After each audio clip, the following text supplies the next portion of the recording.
चलो कुछ नया सीखते हैं कि स्पोकन इंग्लिश होगी। Let's learn something new. Let's learn something new. New का मतलब नए से, कुछ का मतलब समथिंग से और सीखने से। तो लर्न आ गया, चलो के लिए लेट्स आ गया। चलो कुछ नया सीखते हैं, लेट्स लर्न समथिंग न्यू। जैसे कोई आपसे कहे कि चलो आज पुस्तकालय में चल के कुछ नया सीखते हैं, तो वो स्पोकन इंग्लिश में कहेगा let's learn something new. Let's learn something new. Let's learn something new. यह वाला मेरे लिए ज़्यादा अच्छा है कि स्पोकन इंग्लिश होगी। This one is better for me. This one is better for me. यह वाले के लिए दिस बेटर यानी अच्छा है, मेरे लिए फॉर मी। अगर आप कहीं गए और आपको कोई चीज़ पसंद आ गई तो आप कहें यह वाला मेरे लिए ज़्यादा अच्छा है, तो आप स्पोकन इंग्लिश में कहेंगे this one is better for me. This one is better for me. This one is better for me. इसको एक तरफ रखो कि स्पोकन इंग्लिश होगी please keep it aside. Keep का मतलब होता है रखने से, असाइड का मतलब एक तरफ, कृपया के लिए प्लीज़। जैसे कि आप कहीं बैठे हों और आपके सामने कोई ऐसी चीज़ रखी हो जिससे आपको दिक्कत हो रही हो और आप किसी से कहें इसको एक तरफ रख दो, तो आप स्पोकन इंग्लिश में कहेंगे please keep it aside. Please keep it aside. Please keep it aside. Please keep it aside. इसे हल्के में मत लो कि स्पोकन इंग्लिश होगी don't take it lightly. Don't take it lightly. Don't take it lightly. Don't take it lightly. Don't का मतलब होता है मत, और हल्के से लेने को कहते हैं टेक इट लाइटली।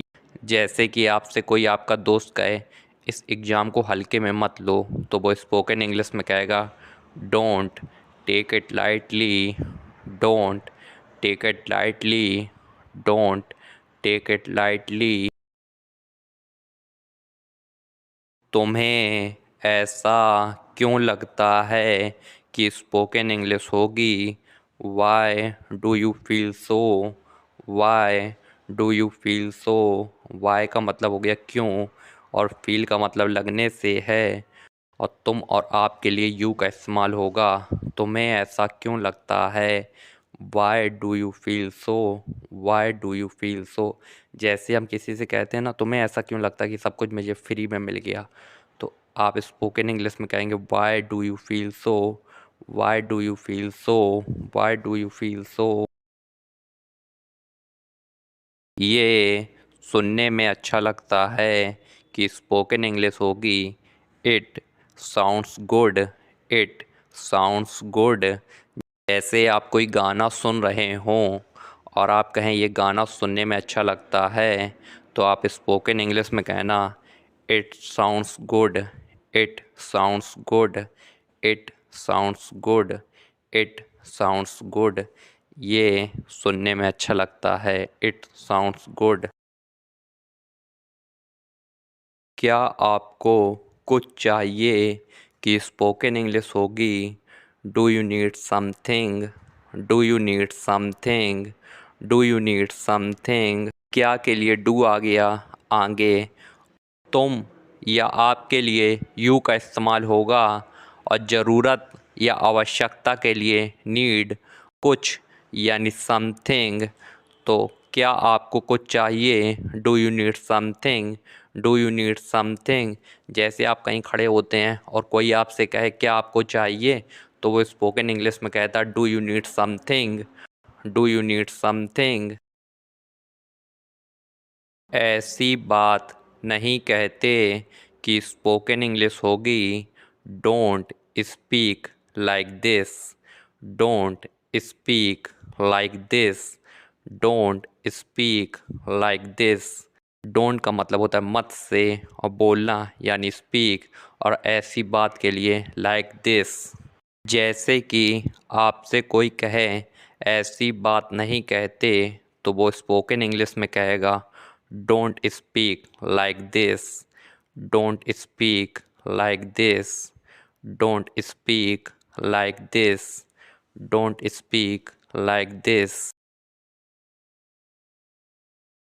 जब तक मैं ना आ जाऊं यहीं बैठे रहना की स्पोकन इंग्लिश होगी wait here until I am back, wait here until I am back. इंतज़ार करना या बैठे रहना को कह देंगे वेट हेयर अनटिल, यानी जब तक, मैं यानी आई, और आने के लिए कह देंगे बैक, ना आ जाऊं I am back, wait here until I am back. जब तक मैं ना आ जाऊं यहीं बैठे रहना, wait here until I am back, wait here until I am back. जैसे कि आप कहीं बैठे हों और कोई आपसे कह दे कि जब तक मैं ना आ जाऊं यहीं बैठे रहना, तो वो स्पोकन इंग्लिश में कहेगा wait here until I am back, wait here until I am back. फ़र्क पड़ता है क्या कि स्पोकन इंग्लिश होगी does it matter, does it matter. फ़र्क पड़ता है क्या, डज इट मैटर। फ़र्क पड़ने को कहते हैं मैटर से, और डज इट का मतलब है ता से आ गया। फ़र्क पड़ता है क्या, डज इट मैटर। जैसे कि आपने किसी के साथ गलत कर दिया और वो कहे फ़र्क पड़ता है क्या, तो वो स्पोकन इंग्लिश में कहेगा डज इट मैटर। फ़र्क पड़ता है क्या, डज इट मैटर। फ़र्क पड़ता है क्या, डज इट मैटर। जहाँ तक मुझे मालूम है कि स्पोकन इंग्लिश होगी as far as I know. जहाँ तक के लिए आ गया एज फॉर एज, और मुझे मालूम है या मैं जानता हूँ के लिए आई नो। जैसे कि आप किसी से कहें जहाँ तक मुझे मालूम है रोहन एग्ज़ाम में फ़ेल हो गया है, तो आप कहेंगे as far as I know. जहाँ तक मुझे मालूम है, as far as I no.